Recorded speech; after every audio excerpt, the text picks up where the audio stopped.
Hai guys, kita akan lihat apa kata Il Capo of Crypto mengenai arah Bitcoin dan altcoin selanjutnya. Apakah ini bullish atau bearish? Kita akan lihat. Ini adalah tulisan dia, tesis dia untuk tahun ini, yang mana Bitcoin itu naik dari 15.500-an itu sampai ke harga 38.000, merupakan bear market rally. Jadi dia masih menyimpulkan kalau ini adalah bear market. Kebanyakan ini dimanipulasi oleh orang-orang yang sama untuk membuat semua orang itu percaya kalau bull market itu sudah kembali. Kebenarannya itu muncul satu persatu. CFTC, Komisi Komoditas Amerika ini, di mana CFTC men-charge Binance dan foundernya CZ, dan sekarang adalah Department of Justice Amerika yang akan memiliki akses kepada pembukuan Binance melalui monitor yang bisa memverifikasi akan hal ini ya teman-teman. Kadang-kadang kita tidak bisa mengontrol atau memprediksi kapan atau di mana mereka akan memanipulasi market. Tetapi saya tetap berpegang teguh terhadap analisa dia meskipun ada berbagai kesulitan karena Il Capo of Crypto disebut-sebut ketika harga Bitcoin dan altcoin itu pada naik untuk membuktikan bahwa Capo ini salah. Sangat tidak mudah untuk berpikir dengan kepala dingin dan berusaha untuk menjadi objektif ketika situasi itu sangat ekstrim dan emosi ini bisa mengganggu penilaian objektif kita. Semuanya ada di sini, tetapi kadang-kadang realita itu bisa menjadi keras kepada kita. Kita lihat di sini ketika dip yang terjadi seperti di bulan Maret, kemudian terjadi di sekitar Juni atau Juli, itu ada pencetakan atau setidaknya pengiriman stablecoin dalam jumlah yang sangat besar sekali, seperti 1 miliar BUSD ke Binance, kemudian 1 miliar True USD ke Binance, kemudian di sekitar Oktober atau November ada sejumlah besar USDT yang dikirimkan kepada Binance. Ini adalah manipulasi market yang Il Capo tunjukkan. Mau kamu suka ini atau enggak, mau kamu peduli akan ini atau enggak, ini hal yang terjadi sepanjang tahun. Tidak hanya untuk USDT, tetapi stablecoin lainnya yang mereka gunakan untuk memanipulasi market seperti BUSD, USDC, True USD. Ini adalah semacam contoh-contohnya saja yang dia tunjukkan di daerah sini. Kalau kamu memanage, kamu dapat cuan dari sini, itu adalah hal yang baik, congrats. Tetapi kamu harus tahu kalau ini sifatnya itu artificial buatan, dan ketika ini berbalik arah, ini tidak akan cantik ya, ini tidak akan mengenakkan lagi. Dibangun di atas pasir, fondasi yang goyang. Il Capo juga menunjukkan kalau CZ itu adalah pemilik secara langsung atau tidak langsung daripada platform. Mungkin ini adalah platform ilegal Meritpeak dan Sigma Chain ya teman-teman. Jadi ini adalah kesalahan yang mau Il Capo tunjukkan. Mungkin akan dibukakan lagi, saya tidak tahu. Dari CZ sendiri, dia bilang tidak ada masalah dengan hal ini ya teman-teman. Dan dari saya sendiri, saya lebih percaya kepada CZ soal hal ininya. Apakah dia itu menjadi pemilik atau pemilik tidak langsung daripada platform-platform yang ilegal ini. Mengenai stablecoin yang dicetak besar-besaran dan dikirimkan kepada Binance, nah, apakah memang seharusnya begini ketika whale itu mau masuk ke market? Karena tidak mungkin kan whale itu atau beberapa whale itu menaruh stablecoin dalam jumlah yang sangat banyak di suatu exchange.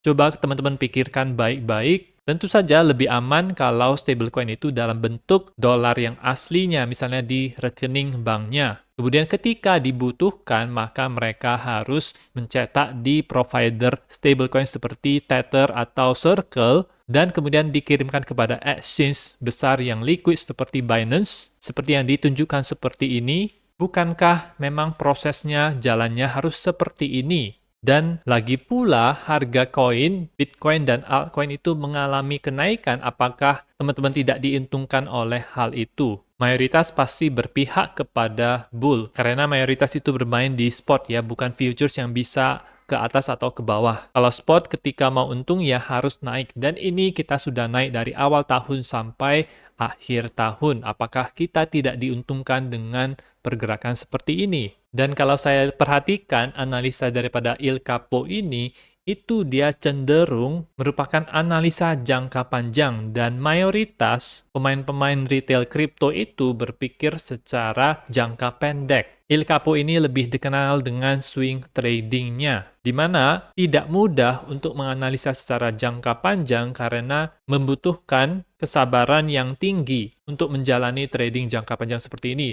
Dan saya bisa mengerti apa maksud daripada Il Capo of Crypto ini karena dugaan saya adalah dia mengikuti fraktal tahun 2020, di mana tahun 2020 itu adalah 4 tahun dari tahun depan, yaitu tahun halving. Tahun 2020 juga menjadi tahun halving. Sebelumnya, yang saya sudah taruh di sini, garis vertikal ungu ini adalah tanggal di mana halving tersebut akan terjadi. Dan perhatikan di siklus sebelumnya, yaitu tahun 2020, tahun halving, kita memiliki dump yang besar, itu mulai di bulan Februari dan berakhir di bulan Maret. Ini adalah ketika event Black Swan itu terjadi, waktu itu COVID mulai merebak. Dan mungkin melalui analisa fraktal ini, dia memprediksi kalau ke depannya juga akan mengalami hal yang sama, akan ada dump yang besar setelah Bitcoin itu mengalami kenaikan, setelah orang itu mengantisipasi, akan terjadi halving di bulan April 2024, sehingga saya akan memposisikan diri terlebih dahulu dengan membeli Bitcoin dan altcoin agar bisa cuan ketika nanti halving terjadi. Tetapi Whale sudah tahu, Whale tahu kapan halving, Whale bisa baca buku pembukuan order kita, mereka bisa tahu apakah lagi banyak orang yang memegang Bitcoin atau stablecoin. Ternyata jumlah orang-orang yang memegang Bitcoin menjelang halving ini meningkat karena orang-orang mengantisipasi halving 2024. Dan Whale tentu saja tidak ingin membeli dengan harga yang mahal. Jadi mereka bisa saja memanipulasi market, misalnya dengan memunculkan berita-berita buruk yang bisa menyebarkan ketidakpastian kepada investor sehingga membuat orang-orang menjual Bitcoin-nya, dan Whale bisa mendapatkan harga Bitcoin yang sangat murah, yang sangat rendah. Begitulah cara mereka bekerja. Jadi mungkin itu adalah maksud daripada Il Capo of Crypto, dia mengantisipasi dump yang bisa mungkin terjadi pre-halving ya teman-teman. Kita masih dalam posisi naik, ada gap yang terbentuk, ini dari sekitar 34 ribuan sampai ke 31 ribuan. Ada gap di sini yang bisa saja akan terisi di beberapa bulan kemudian, dan ada juga gap di harga 20.000 itu sampai 18.400 ya teman-teman, yaitu gap yang ada di sini. Tidak tahu apakah bisa tercapai atau tidak, tentu saja peluangnya itu lebih kecil karena lebih jauh. Dan posisi Capo sendiri tidak berubah dari 16 Februari 2023, dia tidak membeli. Tetapi tentu saja buat kita mungkin swing trading seperti Il Capo itu terlalu lama dan kita mungkin akan kita bisa mendapatkan lumayan profit beberapa puluh persen dari kenaikan Bitcoin seperti ini atau altcoin. Tentu saja worth it untuk kita lakukan ya teman-teman. Sehingga perbedaan time frame ini itu membuat adanya perbedaan pendapat sehingga ngobrolnya itu jadi nggak nyambung. Dan sama juga ketika teman-teman menonton analisa saya dan analisa orang-orang lain, teman-teman harus perhatikan time frame yang dia buat dan lama waktu, apakah ini itu jangka pendek atau jangka panjang, karena bisa saja saya lagi ngomongin jangka panjang tetapi teman-teman pikirannya jangka pendek, atau sebaliknya saya ngomongin jangka pendek seperti ini, di mana saya memunculkannya di dalam time frame 4 jam, itu adalah jangka pendek untuk beberapa jam atau beberapa hari ke depan, tetapi mungkin teman-teman berpikir secara jangka panjang, itu nggak nyambung jadinya. Sehingga kadang-kadang saya mengatakan dengan jelas, secara jangka panjang saya bullish untuk Bitcoin, tetapi jangka pendek saya sekarang lebih berhati-hati karena bentuk daripada Bitcoin ini itu tidak terlalu bullish ya teman-teman. Ini adalah pola ascending broadening wedge yang cenderung bersifat bearish dan terbentuk bearish divergence di RSI-nya ketika dia melakukan kenaikan seperti ini. Tetapi jangka panjang itu saya bullish. Sekarang kita akan kena analisa Bitcoin di time frame 4 jamnya, di mana harga Bitcoin masih berusaha untuk menembus daerah 38.000 ini, masih tertahan di sana. Kemarin itu jam 3 dini hari sempat ke daerah 37.800, tetapi gagal untuk menembusnya. Ada selling pressure di sini. Dari RSI dia membentuk pola triangle, kita harus lihat apakah dia itu bisa melakukan breakout daripada pola triangle RSI ini ke atas atau bisa rejected dan ke bawah ya teman-teman. Jadi ini belum jelas arahnya itu akan kemana, tergantung breakoutnya itu ke arah atas atau bawah. Breakout ke atas itu akan bisa membawa harga Bitcoin itu ke 40 ribuan dan ke 42 ribuan. Di sini ada resistance besarnya. Dan untuk ke bawah, maka dia ada support di sekitar 36.200-an. Dan breakout daripada garis ini, itu kita harus lebih waspada lagi karena itu berarti kemungkinan rally-nya itu sudah berakhir.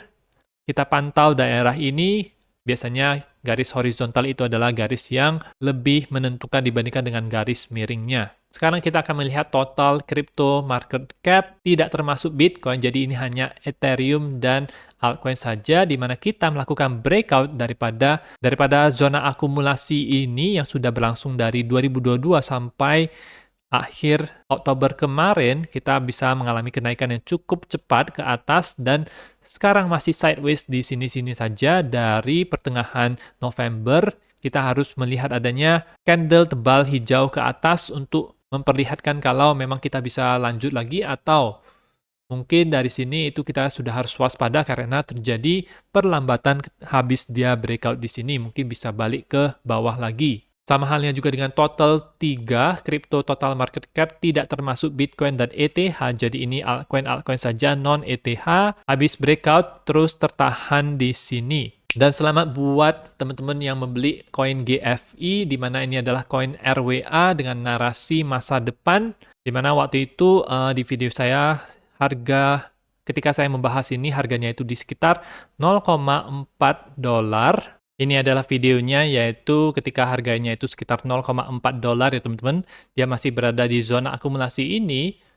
Kemudian sekarang dia sudah terbang dan ini cukup cepat ya teman-teman. Jadi saya waspada saja karena mungkin bisa saja sudah selesai. Saya tidak tahu dia bisa sampai kemana, tetapi dia sudah menyentuh daerah resistance, yaitu low sebelumnya yang ada di sini. Kalau misalnya bisa breakout daripada ini, maka dia bisa ke daerah ini dan resistance selanjutnya itu di harga 3,3 dolar ya teman-teman. Saya take profit untuk melakukan re-entry ketika dia selesai melakukan koreksi untuk persiapan pump selanjutnya ya teman-teman.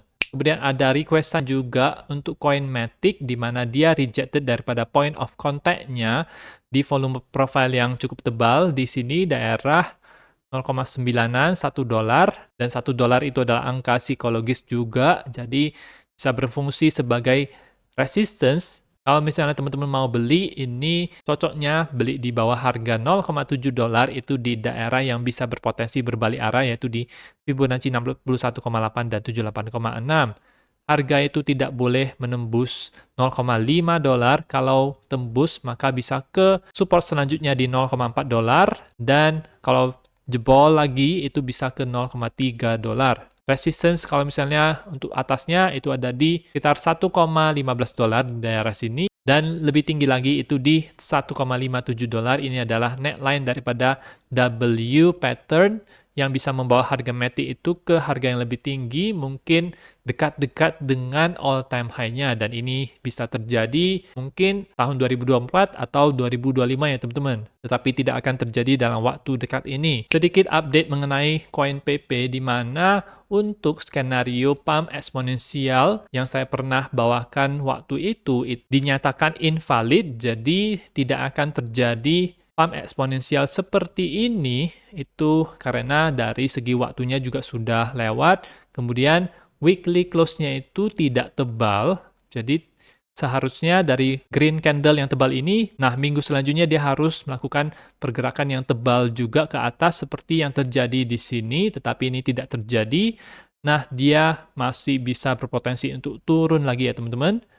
Dan hijaunya ini juga tidak berturut-turut, ada merah, hijau, merah, merah. Jadi belum saatnya bagi koin PP ini untuk naik secara eksponensial, tetapi saya sendiri masih yakin dengan targetnya itu bisa mencapai new all time high-nya karena dia baru 1 kali pump ya teman-teman. Biasanya ada 2 kali pump, dan yang kedua kalinya itu adalah yang terbesar dan mungkin yang terakhir. Dan teman-teman harus mengerti pump yang kedua ini, itu pump yang saya maksud ini, itu bisa berlangsung selama beberapa minggu sampai beberapa bulan ya teman-teman. Seperti yang terjadi di sini itu sekitar 1 bulan, dan mungkin pump yang keduanya itu beberapa minggu sampai beberapa bulan. Jadi bukan hanya 1 hari, 2 hari, 3 hari. Tidak bisa seperti itu. Ketika koin PP ini mencapai harga tertentu, misalnya seperti di support 60.800 di sini, maka saya kemungkinan akan menambah lagi, dan ada juga support di daerah 40 ribuan di daerah sini ya teman-teman. Sangat logis untuk menambahnya di sini.